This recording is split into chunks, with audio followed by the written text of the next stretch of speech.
बिस्मिल्लाहिर्रहमानिर्रहीम। अस्सलाम वालेकुम नादरीन, आप यूट्यूब चैनल देख रहे हैं, मैं इमरान खान हूँ। नादरीन, ये बड़ी इंपॉर्टेंट ख़बरें हैं जो मैं आपके साथ शेयर करने जा रहा हूँ। एक तो ये है कि वादी तीरा के इंसिडेंट के बाद अब उसका रद्द-ए-अमल आ रहा है, वहाँ पे लोग एहतजाज कर रहे हैं। इससे पहले हमने देखा कि कुछ MNAs हैं, वो लोगों को लेकर कोई खबर आ रही थी कि ये लोग जा रहे हैं कोर कमांडर हाउस की तरफ, कभी खबर आ रही थी ये जा रहे हैं गवर्नर हाउस की तरफ। लेकिन फिर हमने देखा कि वो MNAs अली अमीन गंडापुर साहब के साथ बैठे हुए थे और वहाँ उन्होंने 1-1 करोड़ रुपए की इमदाद का ऐलान करवाया। मैंने आपको कल भी ये बात बताई थी कि MNAs MPs जो हैं वो नॉर्मली अवाम के गुस्से में शरीक हो जाते हैं, उनकी ये ड्यूटी है। और जैसे ही अवाम उनके कंट्रोल में आती है तो फिर वो चीज़ों को ठंडा करने का काम करते हैं हर कत्ले आम के बाद। और इसी तरीके से उन्होंने फिर काम किया है जो दिखाई दे रहा है बज़ाहिर, क्योंकि अवाम तो एहतजाज कर रही है, वो तो बाज नहीं आ रहे। और वहाँ पे उन्होंने जो नारे लगाए हैं वो फ़ौज मुखालिफ नारे हैं, जर्नैलों के ख़िलाफ़, कर्नैलों के ख़िलाफ़ वहाँ अवाम नारे लगा रही है। और ये जो दहशत गर्दी है, इसके पीछे वर्दी है, ये वाले नारे वहाँ पे लगाए जा रहे हैं। ये नारे पहले रियासत मुखालिफ ग्रुप्स लगाया करते थे और उन्हें ये करार दिया जाता था। लेकिन अब पाकिस्तान भर में कभी इस्लामाबाद में ये नारे लगते हैं, कभी लाहौर में ये नारे लगते हैं, कभी किसी और जगह पे ये नारे लगते हैं, कभी सिंध में ये नारे लगते हैं, अब खैबर पख्तूनख्वा में ये नारे लग रहे हैं और लोग काफ़ी गुस्से में हैं। ये पाकिस्तान की मिलिट्री एस्टेब्लिशमेंट का बोया हुआ बीज है जो उन्होंने पाकिस्तान के साथ जुल्म और ज़्यादती की बुनियाद रखी। अब वो फसल काटने का वक्त आ गया और अब पाकिस्तानियों की अक्सरियत पाकिस्तान की मिलिट्री एस्टेब्लिशमेंट के ख़िलाफ़ हो गई है। अगर मिलिट्री एस्टेब्लिशमेंट ने अपना किबला ना बदला तो यही पाकिस्तानी आहिस्ता आहिस्ता पाकिस्तान की फ़ौज के भी खुदा न खास्ता ख़िलाफ़ हो जाएंगे। और जब कोई अवाम अपनी फ़ौज के ख़िलाफ़ हो जाए तो उस मुल्क की सालमियत और उसकी हिफाजत के ऊपर बहुत बड़े बड़े सवालात उठ जाते हैं। इमरान खान साहब अब तक भरपूर कोशिश कर रहे हैं कि फ़ौज और अवाम के बीच में किसी किस्म की कोई दरार पैदा ना हो, मगर मिलिट्री एस्टेब्लिशमेंट पूरा जोर लगा रही है कि कुछ भी करके अवाम और फ़ौज को वहाँ पहुँचा दिया जाए कि दोबारा ये कभी इकट्ठे ना हो सकें। साबिर शाकिर भाई ने एक बात कही थी, उन्होंने कहा जी कि उन्होंने बल्कि कोट करते हुए कहा कि ये फ़ौज का DNA बदलने की कोशिश हो रही है और डेलिबरेटली हो रही है, और ये दावा भी किया जाता है मिलिट्री एस्टेब्लिशमेंट की क़यादत की जानिब से। अब नाज़रीन, वहाँ पे लोग ये नारे लगा रहे हैं, दूसरी जानिब लोगों के पास एक जरगा बैठा, हुकूमती लोग भी उसके अंदर बैठे और उन्होंने कोशिश की कि किसी तरह ये एहतजाज जो है वो तीरा वाला इसे ख़त्म किया जाए। तो जरगे के जो मुतालबात हैं वो सामने आ गए, यानी अभी तक जो मुतालबात मीडिया को दिए गए, जो बताया गया जनाब कि ये मुतालबात हैं, वो जरगा भी मुझे लगता है आपस में ही कर लिया। 2 मुतालबात हैं जनाब, जब तक वज़ीर आला और कोर कमांडर आके माजरत नहीं करेंगे तब तक हम मुज़ाकरात के लिए तैयार नहीं है, मामला आगे नहीं बढ़ेगा। अब वज़ीर आला से तो आप जहाँ मर्जी माफ़ी मंगवा लें, अली अमीन गंडापुर साहब को क्या फ़र्क पड़ता है, वो हाथ जोड़ के भी माफ़ी मांग लेंगे, ज़मीन पे भी बैठ जाएंगे। आप कहेंगे हमारे साथ एहतजाज में चल के लोगों के सामने माफ़ी मांगो, वो वहाँ पे चल के भी माफ़ी मांग लेंगे, उन्हें तो फ़र्क नहीं पड़ता। जिन लोगों ने मुल्क को यहाँ तक पहुँचाया पिछले लगभग 78 सालों में, वो माफ़ी नहीं मांगते और उन्होंने अपनी किसी गलती की आज तक माफ़ी नहीं मांगी। उन्होंने पाकिस्तान को 2 टुकड़े कर दिया, आज तक माफ़ी नहीं मांगी। कई वज़ीर आज़मों को घर भेज दिया, माफ़ी नहीं मांगी। कई जाली हुकूमतें बनाई, माफ़ी नहीं मांगी। अवाम का मैंडेट तारीखी नौइयत का चोरी किया, माफ़ी नहीं मांगी। तो इन्होंने बहुत कत्लेआम भी किया पाकिस्तानियों को, कभी माफ़ी नहीं मांगी। मुल्क 2 टुकड़े हो गया ना, देखें वहाँ पे इतना बांग्लादेश में जुल्म किया, उसकी भी माफ़ी नहीं मांगी। भुट्टो की फांसी की भी माफ़ी नहीं मांगी। तो ये माफ़ी नहीं मांगते, गंडापुर का क्या है, वो जाके माफ़ी मांग लेगा, उससे उसे कोई फ़र्क नहीं पड़ता। अब नाज़रीन, पाकिस्तान के मीडिया ने इसे कैसे पोर्ट्रे किया उस बारे में आते हैं, लेकिन पहले अली अमीन गंडापुर ने एक स्टेटमेंट दिया और उस स्टेटमेंट में अली अमीन गंडापुर ने ये बताया कि जनाब ये ड्रोन भी होते हैं, मार्टर गोले भी फेंके जाते हैं और हवाई जहाज़ भी इस्तेमाल किए जाते हैं, यानी ये जेट तैयारे भी इस्तेमाल किए जाते हैं। और इसी इंसिडेंट के बारे में भी उन्होंने इशारा दिया, खुलकर बात नहीं की लेकिन उन्होंने ये बात की। उन्होंने इसकी मजम्मत भी की, लेकिन साथ ही उन्होंने कहा कि फ़ौज को ये आईनी हक है कि वो ये करे, लेकिन हम सिविलियन की शहादतों में सिविलियन के साथ खड़े हैं, हम अमन के लिए अपना किरदार अदा करेंगे। फिर उन्होंने जंग का लफ्ज़ भी इस्तेमाल किया कि ये जंग है। तो मैं कुछ चीज़ें सामने रखना चाहता हूँ। नंबर 1 ये है कि किसी भी सूबे के अंदर फ़ौजी कार्रवाई का हक फ़ौज को नहीं है जब तक कि वो सूबा इजाज़त ना दे या वो सूबा ऑन डिमांड बुलाए ना फ़ौज को, तब तक ये नहीं हो सकता। इसके लिए बाकायदा कानून साजी करनी पड़ती है। यानी अगर आप ये चाहते हैं कि आपके सूबे के अंदर फ़ौज जो है वो कार्रवाई करे, तो उसके लिए ज़रूरी है कि आप एक कानून पास करके फौज को इसके लिए खास तौर पे इजाज़त दें, अदरवाइज ये हो नहीं सकता ना। देखिए, आपने एक action in aid civil power का एक लॉ पास किया खैबर पख्तूनख्वा में, जिसके तहत फौज को ये इख्तियार दिया गया कि वो खैबर पख्तूनख्वा में आकर मिलिट्री ऑपरेशन कर सकती है। ये कानून ना हो तो फौज नहीं कर सकती। आप मुझे बताएं ना, पंजाब में ऐसा क्यों नहीं होता? वहां पे जेट तैयारे बमबारी क्यों नहीं करते? वहां पे भी बहुत दहशतगर्द हैं, दहशतगर्द तंजीमें भी हैं। दहशतगर्दी एक दौर में बड़ी अरूज पे भी रही है। पंजाब में मैंने जो कार्रवाइयाँ खुद जाके कवर की, जहाँ पे दहशतगर्दों के ठिकानों के ऊपर सिक्योरिटी फोर्सेस जाकर हमला करती थी और उन्हें गिरफ्तार करने की या मारने की कोशिश करती थी, तो वहाँ पे जान जोखिम का काम होता था। उधर भी आसान था, ड्रोन भेजते मार देते बम। बड़ा आसान था, मार्टर गोला मारते पूरा घर तबाह कर देते। बड़ा आसान था, वहाँ पे भी जेट तैयारे आते ऊपर से बमबारी करते और निकल लेते। क्या हम पंजाब में रहने वाले लोगों की ज़िंदगियाँ ज़्यादा कीमती हैं और हमारे खैबर पख्तूनख्वा में रहने वाले पश्तूनों की ज़िंदगियाँ कीमती नहीं हैं? ये नस्ली बुनियाद के ऊपर इम्तियाज़ करना और एक ख़ास नस्ल के लोगों से नफ़रत करना, ये इंतहाई नामुनासिब और घटिया हरकत है और ये हम लगातार होते हुए देख रहे हैं। उस सूबे से लोग एहतजाज करने के लिए आते हैं तो स्नाइपर उन्हें गोलियां मारते हैं चुन चुन के, कि मारो एक एक को, चुन चुन के मारो। उसके बाद जब भी वो लोग एहतजाज करने आते हैं उनके साथ अलग सलूक होता है। फिर पंजाब में लोगों को गिरफ्तार किया जाता है, खैबर पख्तूनख्वा में गोली मार दी जाती है। पंजाब में दहशतगर्दों के खिलाफ बड़ा मुहतात ऑपरेशन किया जाता है, खैबर पख्तूनख्वा में जेट तैयारे पहुंच जाते हैं, मार्टर गोले पहुंच जाते हैं। तो ये जो फ़र्क है ये तो हमें नज़र आ रहा है, पूरी कौम को नज़र आ रहा है और ये ज़्यादती है। अब गंडापुर साहब को देखें ना, ये सूबाई हुकूमत ने बाकायदा खुद एक कानून पास करके दिया जिसे action in aid civil power कहते हैं। अब इस कानून के तहत फौज खैबर पख्तूनख्वा के पूरे सूबे में कार्रवाई करती है। हाई कोर्ट में यह मामला गया था, पेशावर हाई कोर्ट में। पेशावर हाई कोर्ट ने कहा कि ये तो इंसानी हकूक़ की खिलाफ वर्जियाँ हैं, ये कानून उड़ा के रद्दी की टोकरी में फेंक दिया पेशावर हाई कोर्ट ने। लिहाजा अब फौज के पास कोई इख्तियार नहीं है कि वो खैबर पख्तूनख्वा में मिलिट्री ऑपरेशन करे। तो हुआ ये कि खैबर पख्तूनख्वा की जो उस वक्त की हुकूमत थी, निगरान थी गालिबन, वो चले गए सुप्रीम कोर्ट ऑफ पाकिस्तान।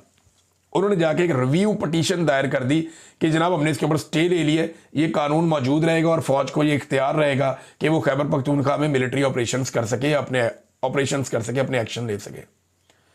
तो मामला ये है कि वो अली अमीन गंडापुर साहब एक इशारा करें अपनी कानूनी टीम को तो वो जाके वो रिव्यू पटिशन वापस ले लें।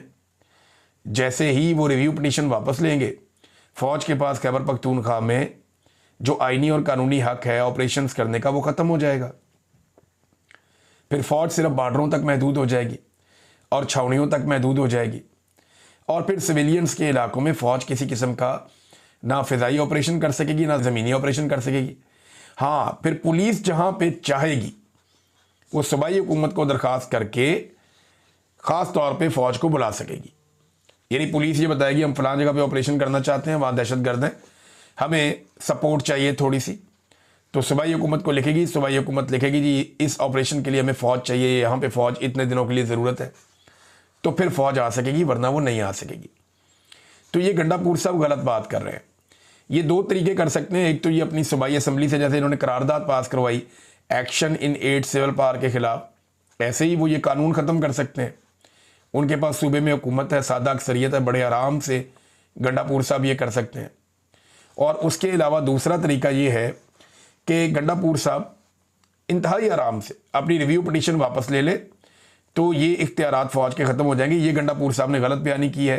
कोई भी आइन किसी भी मुल्क का हो वो इस बात की इजाज़त नहीं देता, ताकि मार्शल लॉ लगाओ तो एक अलग बात है कि सूबों की खुद मुख्तारी के अंदर, क्योंकि लॉ एंड ऑर्डर सूबों का मसला है, तो वहाँ पे आके बाहर से मुदाखलत की जाए या वहाँ पे मिलिट्री अपने तौर पे खुद आकर मुदाखलत करे, तो ऐसा नहीं है। ये कानूनी हक सूबे ने खुद दे रखा है और सूबा जब चाहे इसे वापस ले सकता है। नाज़रीन, जो अखबारात हैं उन्होंने इसे खारजियों का हमला करार दिया। यानी मैं हैरान हो रहा था, ये जंग अखबार अगर आप देखें तो आपको अंदाज़ा हो जाएगा। वादिय तीरा ख्वारजी कमांडर के घर ज़ख़ीरा बारूद फट गया, 14 दहशतगर्द हलाक, ख़वातीन और बच्चों समेत 10 शहरी शहीद। अब इसमें 9 तो बच्चे थे और 6 ख़वातीन थी। तो 9 और 6 15 तो ये हो गए। अब अगर ये जो 15 है इनके बारे में कह रहे हैं कि 14 दहशतगर्द हैं, ये 15 थे तो 10 इनमें उन्होंने करार दे दिया कि ये 10 शहीद हैं और 4 मर्द थे, 19 तो उन्होंने पहले गिनवा दिए थे वहाँ पे खड़े हुए एक बुजुर्ग ने। तो ये गलत रिपोर्टिंग हो रही है। मुझे अच्छी तरह याद है कि आर्मी चीफ ने एक बात कही थी और मीडिया को एक बात समझाई थी। तो ये मेरे ख्याल में बेहतरीन मौका है कि मीडिया को ये बात समझनी चाहिए कि ए ईमान वालों, अगर कोई फासिक तुम्हारे पास कोई खबर लाए तो तहकीक कर लो कि कहीं किसी कौम को अनजाने में तकलीफ ना दे बैठो, फिर अपने किए पर शर्मिंदा होना पड़े। सूरह अल-हिजरात आयत नंबर 18 ये आर्मी चीफ ने पढ़ के सुनाई थी एक दिन सोशल मीडिया के खिलाफ, और ये पाकिस्तान का इलेक्ट्रॉनिक मीडिया सुनी सुनाई खबर जो उसको बताई गई। हालांकि ज़मीनी हक़ाइक़ मौजूद हैं, ऐनी शाहिदीन मौजूद हैं, असल खबर मौजूद है, लेकिन इसके बावजूद झूठी खबर चलाई जा रही है। तो आर्मी चीफ ने जो कुरान पाक की आयत पढ़ के सुनाई और उसमें से जो तशरीह बताई वो यहाँ पे पूरी सादिक आती है कि ईमान वालों, अगर कोई फासिक तुम्हारे पास कोई खबर लाए तो तहकीक कर लो कि कहीं किसी कौम को अनजाने में तकलीफ ना दे बैठो, फिर अपने किए पर शर्मिंदा होना पड़े। तो शर्मिंदा तो होना पड़ेगा। जो खैबर पख्तूनख्वा में आम शहरियों के साथ किया जा रहा है, ये पैसे दे देकर आप शायद लवाहिकीन को चुप करवा सकते हैं, लेकिन खैबर पख्तूनख्वा के अंदर जो नफ़रत पैदा होती चली जा रही है वो नफ़रत इससे कम नहीं होगी, बल्कि वो नफ़रत बढ़ती चली जाएगी, मज़ीद बढ़ती चली जाएगी। जुनैद अकबर साहब ने बड़ी खरी बातें की और बहुत कड़वी बातें। उन्होंने कहा जी अफ़गानिस्तान की जंग में जाने का फ़ैसला जर्नैलों और इदारे का था, और आज उन जर्नैलों के बच्चे इस जंग की वजह से अरबोपति हो गए हैं। दरियों पर बैठने वाले मौलवी इस जंग की वजह से आज महल्लात में बैठे हैं। बिल्कुल ऐसे ये सफ़ों पे दरियों पे बैठे होते थे मौलवी। इन मौलवियों के अब ये तो लैंड क्रूजरों से नीचे नहीं उतरते, अरबोपति मौलवी हो गए, बड़े बड़े महलों के अंदर ये घुस गए हैं वो मौलवी। ये सारी अफ़गान जंग की बरक़ात हैं जो इनको मिल गई हैं, जर्नैलों के बच्चों को, उनके ख़ानदानों को, उनकी नस्लों को, और मौलवियों को और उनके ख़ानदानों को और उनकी नस्लों को। जिस वक्त बाकी पाकिस्तान में इंडस्ट्री लग रही थी, उस वक्त खैबर पख्तूनख्वा में मुजाहिदीन भर्ती किए जा रहे थे। ये वो तल्ख़ हक़ाइक़ हैं जिनसे हम नज़रें नहीं फेर सकते।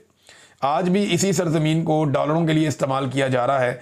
ये मुराद सईद साहब बार बार इसके ऊपर बात करते हैं, इल्ज़ाम लगाते हैं, लेकिन किसी को समझ नहीं आ रही। और इसकी वजह से जो पाकिस्तान का सबसे बड़ा इदारा है फ़ौज, जिसके ऊपर सबसे ज़्यादा बजट खर्च किया जाता है, उसके और अवाम के बीच में फासले पैदा हो रहे हैं। मिसाल के तौर पे आप आज़ाद कश्मीर में हालात चेक कर लेना। आसिम मुनीर साहब के फ़ोटोज़ लगा के गाड़ियों पे एक रैली निकाली गई। ये रैली में अगर आप देखें ना, वो किसी ने ड्रोन से फुटेज बना ली। अब मामला ये है कि आज़ाद कश्मीर के नौजवान जो हैं वो बड़े बाशऊर हैं। अब इन्होंने तरीका ये किया था कि हम रैली निकालेंगे, सामने से फुटेज बनाएंगे, लगेगा जैसे बड़ी आवाम आ रही है। तो वो 100 बंदा टोटल नहीं निकला, और पीछे वो गाड़ियां भी आ रही हैं जिन लोगों ने ये रैली निकाली है, और उन गाड़ियों के ऊपर आसिम मुनीर साहब के फ़ोटो भी लगे हुए हैं। अब फील्ड मार्शल आसिम मुनीर के हक़ में आज़ाद कश्मीर के मेन एरिया में एक रैली निकाली जाती है, और उस रैली में 100 बंदा शरीक नहीं होता, और उनमें भी सरकारी मुलाजमीन होते हैं। तो ये बड़ी अफसोस की बात है। ये फ़ौज वहाँ पहुँच गई है। यानी अभी आपने देखा कि कल परसों की बात है कि 5 वज़ीर आज़म आज़ाद कश्मीर में इकट्ठे किए गए, एक मौजूदा 4 साबका, और सारी कुर्सियाँ खाली थी। 90% जलसागाह खाली था। बल्कि एक ने तो ये कहा कि मैं खाली कुर्सियों से खिताब करके क्या करूं, मैं जा रहा हूं यहां से। ये हालात पैदा हो गए थे। बेड़ा गर्क हुआ इनके जलसे का जो एस्टेब्लिशमेंट ने वहां पे करवाया। अब आप देखिएगा जरा 29 तारीख को जब अवामी एक्शन कमेटी निकलेगी, आपको लग पता जाएगा। ये जितना मर्जी जुल्म करें, जबर करें, फस्तायत करें, गिरफ्तारियां करें, छापे मारें, क्रैकडाउन करें, लेकिन आप देखिएगा जब अवामी एक्शन कमेटी निकलेगी तो ये तितर बितर हो जाएंगे, नजर भी नहीं आएंगे। मैं उन्हें जानता हूं ना, अच्छी तरह जानता हूं, क्योंकि मैं उनमें से हूं, वो मुझ में से हैं। तो मैं अच्छी तरह जानता हूं कि ये कश्मीर के लोग बाज नहीं आएंगे। ये अपना हक लेंगे, आज नहीं लेंगे, कल ले लेंगे, लेकिन अपना हक बिलाखिर ये ले लेंगे। अलीमा खानम साहिबा डयाला जेल के बाहर पहुंची। इमरान खान साहब का केस लगा हुआ था, तो वीडियो लिंक पे उन्हें पेश करने की कोशिश की गई, तो उनके वकील ने बताया जी ना इमरान खान साहब की आवाज़ आ रही थी, ना हमारी आवाज़ वहाँ जा रही थी। हमने कहा जी जज को हमारी बात करवाएं इमरान खान से, तो जज ने कहा जी बड़ा लिंक वीक है तो नहीं हो सकती बात। ये तो नाजरीन पेशियाँ हो रही हैं इमरान खान साहब की, और ये हालात पैदा किए जा रहे हैं जानबूझकर। एक बंदा कहीं से मुद्दई उठता है, उठ के जाके अदालत में दरख्वास्त दे देता है कि जनाब इमरान खान साहब को और उनकी बीवी को तन्हाई में मिलवाया जाए, बहुत टाइम हो गया। और अदालत बजाय एतराज़ लगाने के कि तुम कौन हो भाई, तुम मामे लगते हो, पटिशनर बनना है तो इमरान खान या उनकी वाइफ बने, तो अदालत ने उसकी पटिशन को कबूल भी कर लिया और समाअत भी कर ली और नोटिस भी जारी कर दिया। आप अंदाज़ा करें ये कैसा घटिया और गलीज अदालती निज़ाम है कि एक आदमी की इज्जत पे बार बार हमला करते हैं, और वो साबिक वज़ीर आज़म है पाकिस्तान का, और ये पाकिस्तान की एजेंसियां खुद करवाती हैं। ये घटिया और गंदे काम करने के मास्टर हैं और ये कीचड़ उछालने के मास्टर हैं। ये इमरान खान से इस तरह इंतकाम लेते हैं, आप अंदाज़ा करें। इमरान खान ने तो ये बात नहीं की। एक बंदा उठता है, पता नहीं कौन है, वो आकर कहता है जी इन दोनों मियाँ बीवी को तन्हाई में मिलाएं। अब इमरान खान साहब की पटिशन्स पड़ी हुई हैं, नहीं लग रही। कई महीनों से इमरान खान साहब ने दरखास्तें दायर की हुई हैं, नहीं लग रही। लगती है तो कहते हैं जी एतराज़ आ जाता है। दूसरी तरफ एक पटिशनर आता है, अननोन, कोई नहीं जानता, वो इमरान खान के बिहाफ के ऊपर आकर एक वो कर देता है, जनाब कि मैंने ये पटिशन दायर किया, मियाँ बीवी को तन्हाई में मिलाओ, उसकी पटिशन लग जाती है सिर्फ इमरान खान को जलील करने के लिए। इज्जत देने वाला मेरा रब है, इज्जत और जिल्लत उसके हाथ में है। उसने इमरान खान को इज्जत दी है। आप ये घटिया हरकतें करके खुद जलील हो जाएंगे, इमरान खान की इज्जत में कोई फर्क नहीं पड़ेगा। ये मेरा मशवरा है, समझ आ जाए तो ठीक है, नहीं आती तो एक और मिसाल देता हूँ ना। वो जर्नैल जो है रिटायर पीटीए का, पाकिस्तान टेलीकम्युनिकेशन अथॉरिटी का चेयरमैन जिसको बनाया गया हफीजुर रहमान, उसके खिलाफ हाई कोर्ट का फैसला आता है। वो सेम डे के अंदर पटिशन दायर करता है अपील में, वो अपील में जाता है, सेम डे में अगले दिन लग जाती है और फैसला भी उसके हक में आ जाता है 24 घंटे के अंदर। और इमरान खान साहब के खिलाफ फैसला आता है, वो 5-5, 6-6 महीने हो गए इमरान खान साहब ने अपीलें दायर की हुई, अभी तक लगती नहीं है। ये इस मुल्क में निज़ाम इंसाफ है कि रिटायर जर्नैल जो है ना, वो सेम डे में पटिशन करे तो अगले दिन इंसाफ पड़ा हुआ होता है उसके सामने। और एक साबिक वजीर आजम जो है, जो पाकिस्तान का सबसे मकबूल आदमी है, वो अगर पटिशन करे अदालत के अंदर तो 6-6 महीने केस ही नहीं लगता। ये इस मुल्क में निज़ाम इंसाफ की हालत है। नाज़रीन, एमल वली खान ने कम से कम इसको रियासती दहशतगर्दी करार दिया जो तीरा में हुआ। यानी वो ठीक रह गया कि रियासती दहशतगर्दी उसने करार दिया। उसने कहा जी जिम्मेदार है, रियासत इसके लिए रिस्पॉन्सिबल है, इदारों को अकाउंटेबल किया उसने। लेकिन ये काम जो है पाकिस्तान तहरीक इंसाफ जैसी तगड़ी जमात में नहीं कर सके। उन्होंने कहा जी गोल मोल करके गोंगलों से मट्टी झाड़ी है पाकिस्तान तहरीक इंसाफ ने। सिर्फ इमरान खान है जिसके अंदर ये क्लैरिटी है और किसी के अंदर नहीं है। अलीमा खानम साहबा ने भी कुछ बड़े इंपॉर्टेंट स्टेटमेंट्स दिए, लेकिन ये सारा कुछ मैं आपके सामने अगले वीलॉग में रखूंगा। अब तक के लिए इतने, अपना ख्याल रखिएगा, अपने चैनल का भी। अल्लाह हाफ़िज़।